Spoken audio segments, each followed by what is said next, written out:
الحمد للہ رب العالمین والصلاة والسلام علی سید المرسلین اما بعد فاعوذ باللہ من الشیطان الرجیم بسم اللہ الرحمن الرحیم۔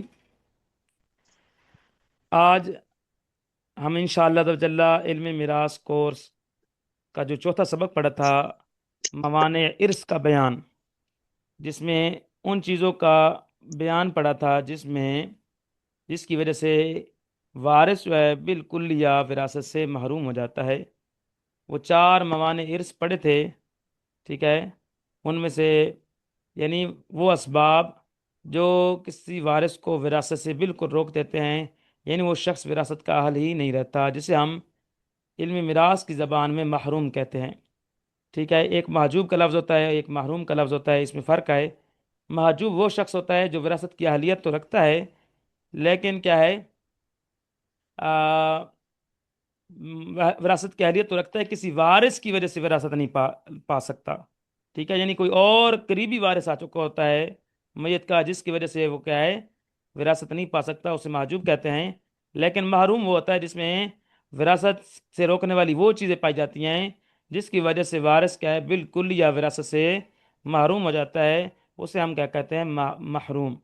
تو موانع ارث جو ہم نے کل پڑھے تھے، ایک کیا تھی، رکیت یعنی غلامی، کہ وارث اگر غلام ہے کسی کا تو پھر وہ اپنے مورث کی وراثت نہیں پا سکتا، کیونکہ اگر اس کو وراثت دیتے ہیں تو غلام کی ملک میں جیسے ہی وراثت جائے گی، فوراً اس کے آقا کی ملک میں چلی جائے گی، اور آقا جو ہے بغیر کسی وجہ کے ایک اجنبی شخص ہے جو کسی شخص کا کیا ہے، وارث بن جائے گا، یعنی مال وراثت کے طور پر مل جائے گا، جو کہ کیا ہے، اس بنا پر شریعت کہتی ہے کہ اگر وارث کیا ہے، کسی کا غلام ہے، تو اس کو وراثت نہ دی جائے، کیونکہ وراثت ملنے سے فوراً اس کے آقا کے ملک میں چلی جائے گی۔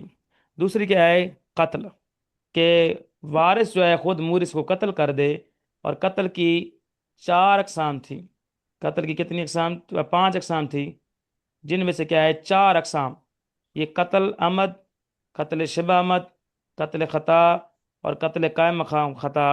ان 4 صورتوں میں وراثت تو نہیں پا سکتا وارث، یعنی اگر وارث مورث کو اس طرح قتل کر دے گا تو وراثت وہ نہیں پا سکتا، کیونکہ ان صورتوں میں قصاص یا کفارہ لازم آتا ہے۔ ان 4 صورتوں میں، قتل عمد، قتل شبہ عمد، قتل خطا، قتل قائم مقام خطا میں قصاص یا کفارہ کا صورت بنتی ہے، جس بنا پر کیا ہے، وہ کیا ہے، وراثت سے بالکل یہ محروم ہو جاتا ہے۔ ہاں، قتل بے سبب میں قصاص یا کفارہ لازم نہیں آتا، جس بنا پر وارث مورث کی وراثت کو پا سکتا ہے۔ اس کا ڈیٹیل بیان ہو چکا تھا کل۔ اور تیسری صورت کون سی ہے؟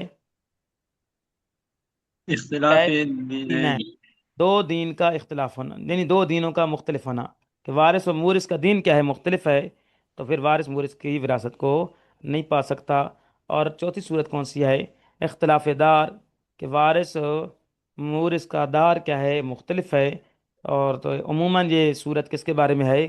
کفار کے بارے میں ہے، تو لہذا کیا ہے، ان کے دار اگر کیا ہے مختلف ہیں تو پھر کیا ہے، ایک دوسرے کے وارث نہیں بن سکتے۔ ایک کافر کا جو وارث ہے، مثال دارالاسلام میں ہے، اور جو مورث ہے وہ دارالحرب میں ہے، یا اس کی الٹ صورت ہے کہ جو ہے مورث کیا ہے، دارالاسلام میں ہے، اور وارث دارالحرب میں ہے، تو پھر یہ ایک دوسرے کی وراثت کو نہیں پا سکتے۔ یہ ہمارا ڈیٹیل بیان آ چکا تھا، پھر محجوب اور محروم کی تعریف کا بیان بھی ہو چکا تھا۔ تو آج ہم انشاءاللہ جل علم میراث سراجی کتاب سے اس کو کیا ہے، پڑھ لیتے ہیں جی۔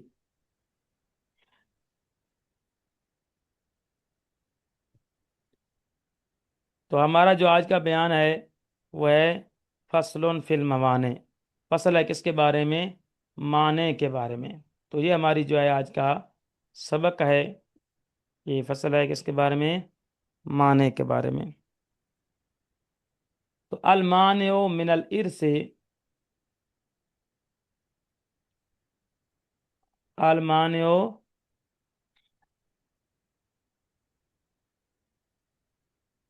المانع من الارث، وراثت سے روکنے والی چیزیں، وراثت سے روکنے والی چیزیں کیا ہیں؟ اربعۃ، 4 ہیں۔ معنی من الارث کیا ہیں؟ وراثت سے روکنے والی چیزیں کیا ہیں؟ 4 ہیں۔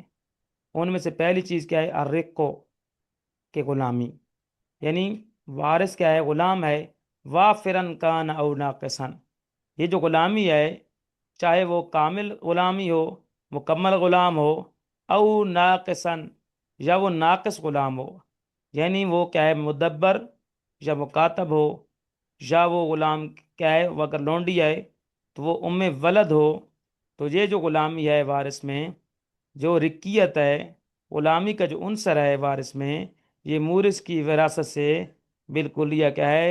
روک دیتا ہے، اور غلام کیا ہے؟ مال لینے کا اہل ہی نہیں ہوتا مورث کا۔ ٹھیک ہے؟ تو فرماتے ہیں وراثت سے روکنے والی چیزیں کتنی ہیں؟ 4۔ نمبر 1 رکیت، وافرن کان او ناقصن، کہ وہ غلامی کیا ہے؟ چاہے وافر ہو یا چاہے ناقص ہو، یعنی وہ غلامی کیا ہے؟ مکمل غلامی ہو یا جزوی غلامی ہو، تو یہ کیا ہے؟ وارث کو مورث کا مال لینے سے روک دیتی ہے۔ اس کے حاشیے میں تھوڑا سا دیکھ لیتے ہیں، معنی لغت میں کسے کہتے ہیں؟ حائل کو، ٹھیک ہے، لیکن معنی کسے کہتے ہیں؟ کہ وفی عرف الفردیین، کہ علم فرائض والوں کے عرف، یعنی علم فرائض یعنی علم میراث والوں کے عرف کے مطابق معنی کسے کہتے ہیں؟ ما تفوت بھی اہلیت الارث، جس کے ساتھ وراثت کی اہلیت بھی فوت ہو جائے، یعنی ایسا سبب جس کی وجہ سے وراثت کی اہلیت ہی کیا ہے؟ فوت ہو جائے۔ وما یفوت به الارث دون الاہلیت ہی، اور جس کے ساتھ وراثت کی اہلیت تو فوت ہو، وراثت تو فوت ہو، دون اہلیت ہی، نہ کہ اس کی اہلیت، یعنی جس کی وجہ سے وراثت تو فوت ہو جائے، وراثت نہ ملے، دون اہلیت ہی، نہ کہ اہلیت فوت ہو، مطلب اہل ہو، صرف وارث نہ بنے، فلیس بمان، اسے معنی نہیں کہتے، بل ہوا حاجب، بل اسے کیا کہتے ہیں؟ حاجب، رکاوٹ۔ تو پتہ چلا جس کی وجہ سے وراثت کی اہلیت ہی ختم ہو جائے وہ معنی ہے، اور ایسا شخص کیا ہے؟ محروم کہلاتا ہے۔ ٹھیک ہے؟ اور جس کی وجہ سے کیا ہے؟ کوئی شخص کیا ہے؟ کسی کی اہلیت برقرار رہے لیکن وراثت اسے نہ مل رہی ہو کسی اور وجہ سے، یعنی کسی اور وارث کی وجہ سے، تو یہ جو معنی ہے اسے حاجب کہتے ہیں، اور ایسا شخص کیا کہلاتا ہے؟ محجوب۔ ٹھیک ہے؟ اور جو میں نے بتایا نا کہ غلامی ناقص کون سی ہے؟ جیسے کہ مکاتب، مدبر اور ام ولد۔ مکاتب کہ وہ جسے آقا کہے کہ کیا ہے؟ تو کیا ہے؟ میرے لیے کچھ مال، اتنا مال کیا ہے؟ جمع کرا دے تو آزاد ہے، تو ایسا شخص، ایسا غلام پھر کیا ہے؟ جزون من وجن کیا ہے؟ غلام بھی ہوتا ہے، اور من وجن کیا ہے؟ وہ آزاد بھی ہوتا ہے، تو اس میں غلامی جو ہوتی ہے وہ ناقص ہوتی ہے۔ مدبر کیا ہے؟ وہ غلام جسے آقا کہے کہ تو میرے مرنے کے بعد کیا ہے؟ آزاد آئے، تو یہ کیا ہے؟ من وجن غلام بھی آئے اور من وجن آزاد بھی آئے، تو ایسا کیا ہے؟ اس میں غلامی جو ہے وہ ناقص ہے۔ ٹھیک ہے؟ تو فرماتے ہیں وراثت سے روکنے والی چیز، بالکل وراثت کی اہلیت ہی ختم کر دینے والی چیزیں کتنی ہیں؟ 4۔ نمبر 1 غلامی، چاہے وہ وافر ہو یا ناقص ہو۔ دوسری چیز کیا ہے؟ والقتل، کہ وارث کا قتل کر دینا۔ قتل کون سا؟ الذی یتعلق بھی، جس قتل کے ذریعے جڑ جائے وجوب القصاص او الکفارتی، یعنی وہ قتل جس کے ساتھ تعلق رکھتا ہو قصاص یا کفارے کا واجب ہونا، قصاص یا کفارے کا واجب ہونا جس قتل کے ساتھ تعلق رکھتا ہو اسے کہتے ہیں، اس قتل کی وجہ سے اگر ایسا قتل وارث اپنے مورث کو ایسا قتل کر دیتا ہے جس کی وجہ سے جس کے ساتھ تعلق رکھتا ہے قصاص یا کفارے کا وجوب، تو ایسا قتل بھی کیا ہے؟ وارث کو کیا ہے؟ مورث کی وراثت پانے سے بالکل نااہل کر دے گا۔ ٹھیک ہے؟ اور یہ کون سی ہیں جس میں قصاص اور کفارہ لازم آتا ہے؟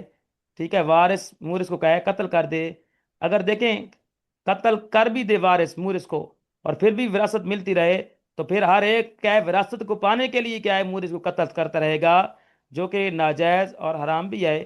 تو یہ ایک دروازہ کھلے گا، اسی بنا پر جو کا وارث کیا ہے؟ مورث کو قتل کرے گا، ایسا وارث کیا ہے؟ وراثت کا اہل نہیں ہوگا، اسے وراثت میں سے کچھ بھی حصہ نہیں ملے گا۔ تو وراثت کی کیا ہے؟ قتل کی صورتیں کون سی ہیں جن کے ساتھ وجوب کا تعلق ہے؟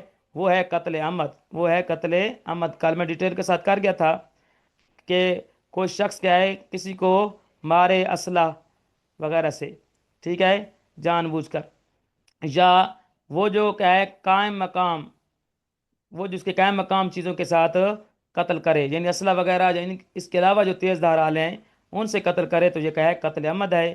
اس میں کیا لازم آتا ہے قصاص، لہذا قتل عمد کی صورت میں بھی کیا ہے وہ شخص کیا ہے وارث مورث کی وراثت سے کیا ہے بالکل یہ محروم ہوتا ہے۔ دوسرا کیا ہے قتل شبہ عمد، ٹھیک ہے، ایسی چیز کے ساتھ قتل کرے کہیں یتعمدہ دربہ، کہ وہ کیا ہے جان بوجھ کر کیا ہے کیا ہے اب مارے اس کو ان چیزوں کے ساتھ لا یقتل بھی غالباً، جن کے ساتھ کیا ہے وہ عموماً قتل نہیں ہوتا، جیسے کہ کوڑا وغیرہ سے، تو اسی صورت میں کیا ہے یہ کہلاتا ہے قتل کیا ہے شبہ احمد۔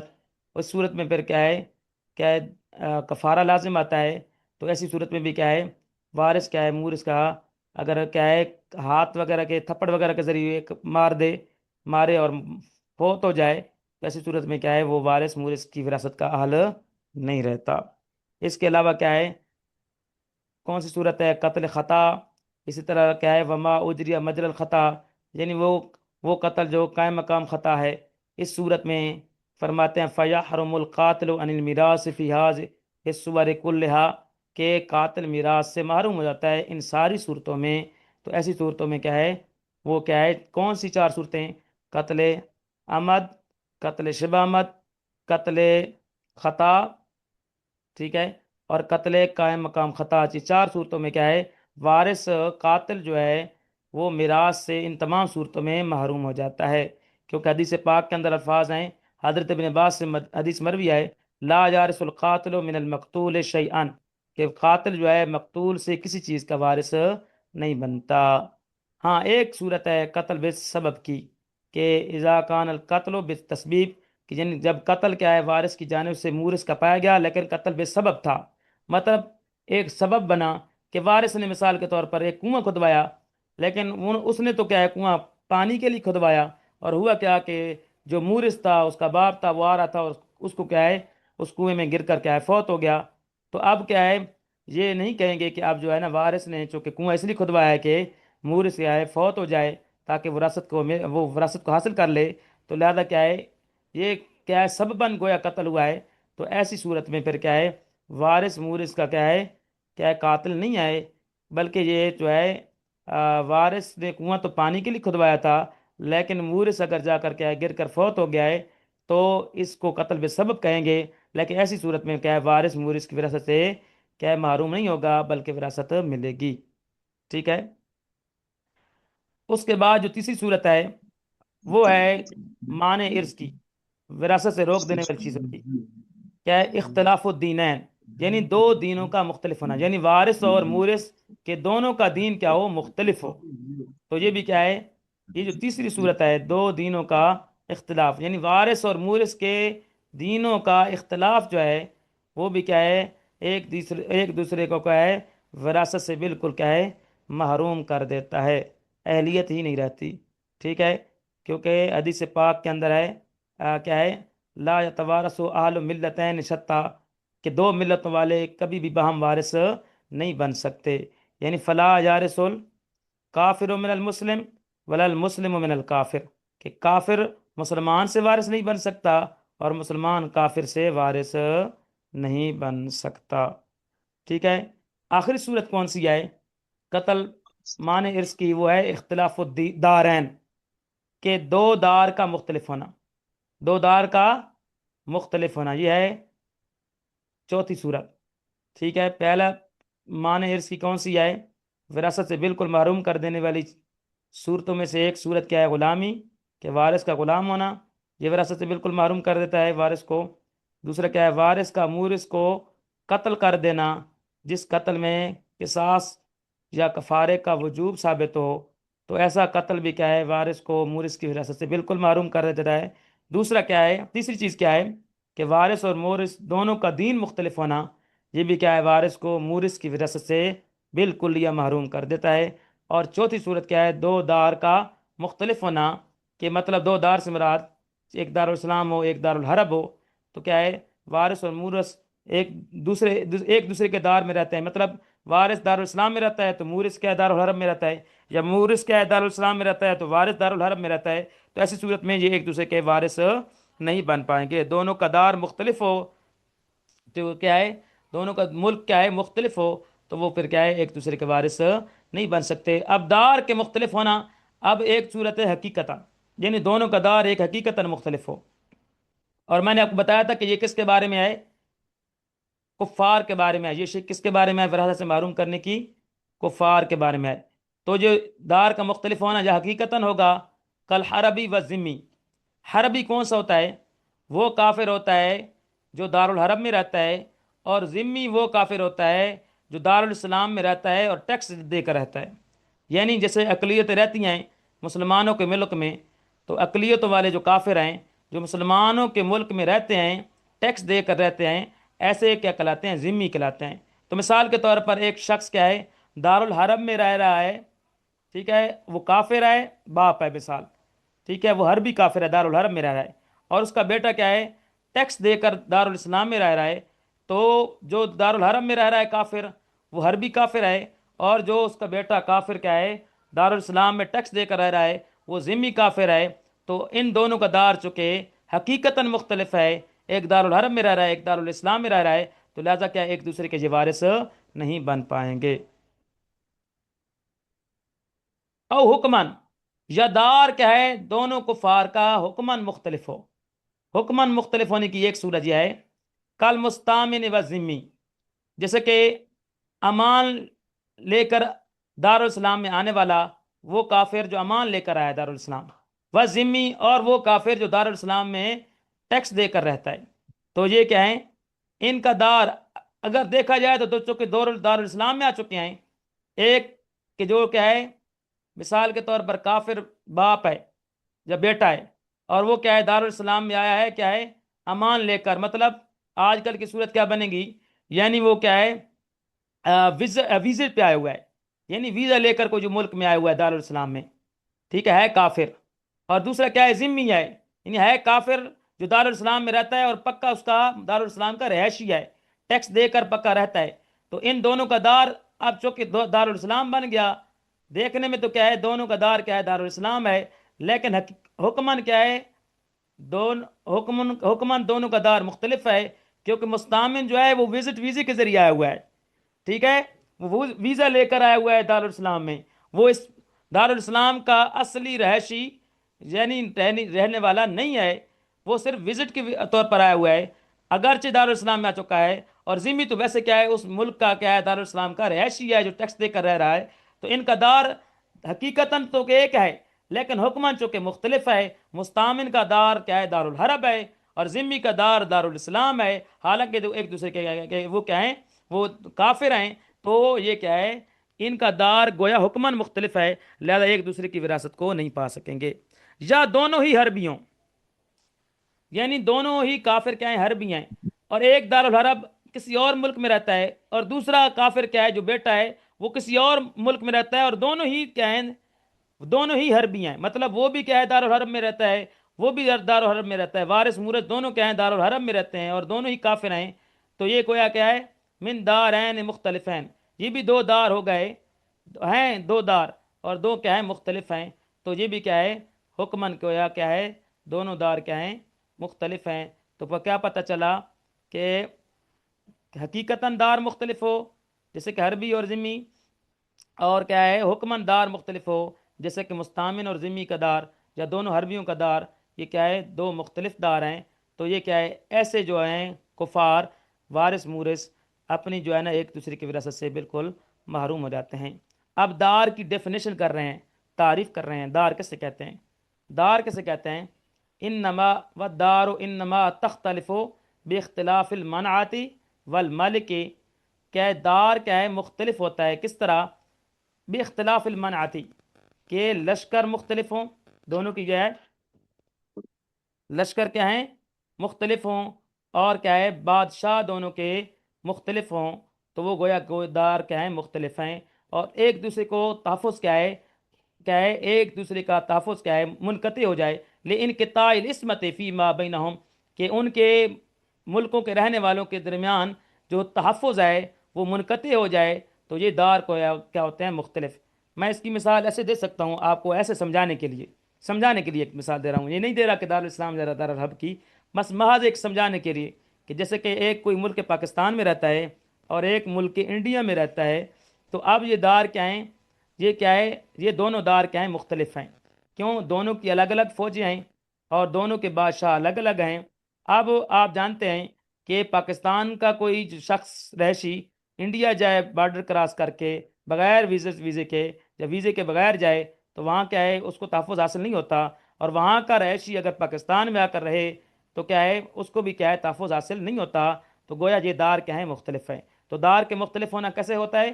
بے اختلاف المناط والمالک، کہ لشکر اور بادشاہ کے مختلف ہونے سے دار کیا ہو جاتے ہیں، مختلف، لانقطاع العصمت فیما بینہم، اس لیے کہ دو داروں کے رہنے والوں کے درمیان جو تحفظ ہے وہ کیا ہو جاتا ہے، منقطع۔ تو یہ الحمدللہ ہمارا جو سبق تھا آج ہمارا کیا ہو چکا، کمپلیٹ ہو چکا۔ تو آپ میں سے کسی کو کوئی سوال ہے اس عبارت کے بارے میں، یا کسی کی کوئی سوال ہے تو سوال کر سکتے ہیں۔ جی جی،